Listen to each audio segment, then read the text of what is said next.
ఏం మాట్లాడతారు? ఎందుకు పర్సనల్ గా టార్గెట్ చేస్తున్నారు? మిమ్మల్ని ఎవరో కూడా టచ్ చేయలేదు కదా, మీ నాయకుడు ఎవరు అనలేదు కదా, ఎందుకు పర్సనల్ గా టచ్ చేస్తున్నారు? అరే పర్సనల్ గా ఎందుకు మాట్లాడతారండి? మీకు స్థాయి, ఇప్పుడు స్థాయి గురించి మీరు ఎందుకు మాట్లాడతారు?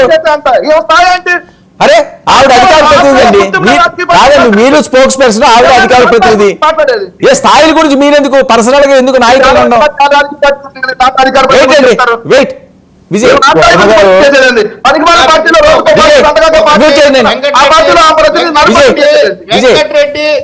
వెంకటరెడ్డి పవన్ కళ్యాణ్ గారిని అసభ్య పదజాలంతో మాట్లాడాడు. ఆయన ఉద్దేశం ఏంటంటే పవన్ కళ్యాణ్ గారిని ఆయన మాట్లాడినాక మేము జగన్మోహన్ రెడ్డిని తిట్టాలనేటువంటి ఆయన ఉద్దేశం. కాబట్టి మేము ఆయన లాగా సంస్కార హీనులు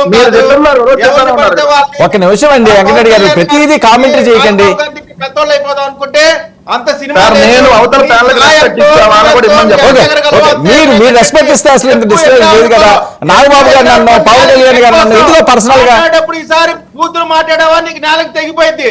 ఏం తమాషా పడుతున్నావు ఊరుకుంటుంటే? అరగంట నుంచి నువ్వు ఒక్కడే ఏకపాత్రాభినయం చేస్తా ఉన్నావు, ఏ షో చేస్తా ఉన్నావు. ఇంకా 3 రోజులే చంపడం, 4వ తారీఖు ఒళ్ళు పగిలిపోయింది.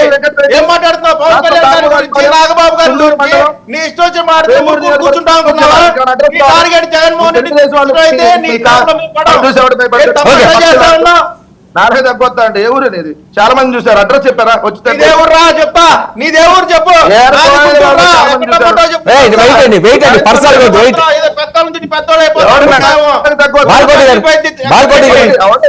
మీలాంటి చాలా మంది చూసారు.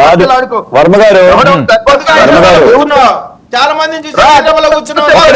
వెంకటరెడ్డి గారు ఇది డిబేట్ అండి, వేల మంది చూస్తున్నారు. వర్మ గారు ఏం డిస్కషన్ అవుతుంది? వర్మ గారు నీతులు చెప్తున్నప్పుడు నేను చెప్తాను అది తప్పు.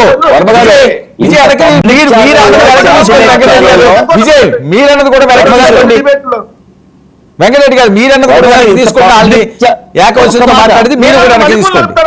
పవన్ కళ్యాణ్ వెనక్కి తీసుకోమంటున్నారు. నేనేమన్నా జనసేన పార్టీ నలగా పార్టీ అన్నానా బాలకృష్ణ లాగా? నేనేమన్నా జనసేన అరే ఊరుకోండి.